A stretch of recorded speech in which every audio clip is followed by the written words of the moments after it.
ईद का दिन था। गांव में खुशियों की लहर थी। हर तरफ लोग नए कपड़े, रंग बिरंगे कपड़े पहनकर ईदगाह की तरफ खुशियों के साथ एक दूसरे से मिलते हुए आगे बढ़ रहे थे। इसी गांव में हामिद अपनी दादी आमिना के साथ रहता था। गरीबी थी पर उनके बीच प्यार बहुत था और बहुत अच्छे से रहते थे। सब लोगों ने मिलकर नमाज अदा की।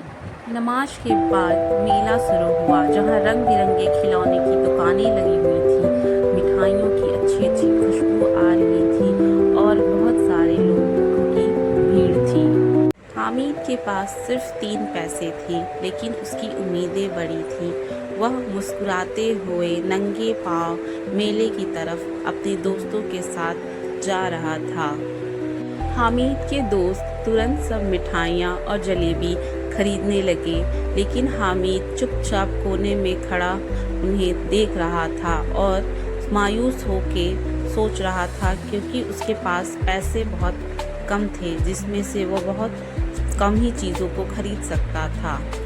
हामिद को भी अपने दोस्तों की तरह मिठाइयाँ और जलेबियाँ, खिलौने खरीदने का बहुत मन हो रहा था, लेकिन उसे दादी की जलती हुई उंगलियां याद आ गई, जिससे वह गहरी सोच में डूब गया।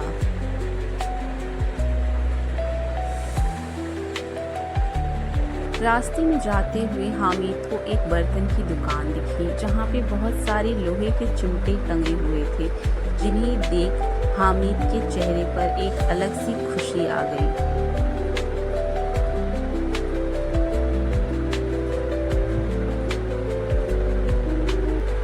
उसने बिना देर किए वो 3 पैसे दिए और उस चिमटे को खरीद लिया। उसे ऐसा अनुभव हो रहा था कि उसने कैसा खजाना खरीद लिया हो, इतनी खुशी उसके चेहरे पे दिख रही थी।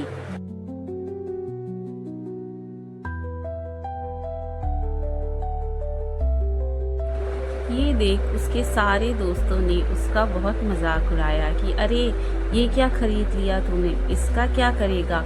लेकिन हामिद को कोई फर्क नहीं पड़ा, क्योंकि वो बहुत खुश था उस चिमटे को खरीदकर।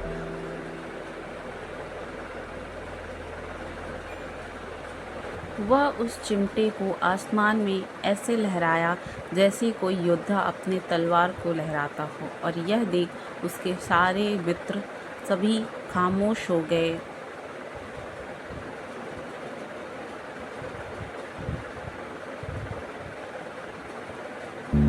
शाम हो चली थी। हामिद धीरे धीरे हाथों में चिमटा लिए और चेहरे पे एक अलग ही मुस्कान के साथ अपने घर की तरफ धीरे धीरे बढ़ने लगा।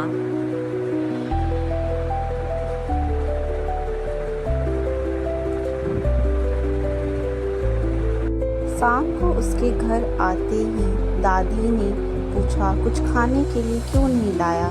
दादी की आवाज़ में एक अलग सा गुस्सा था।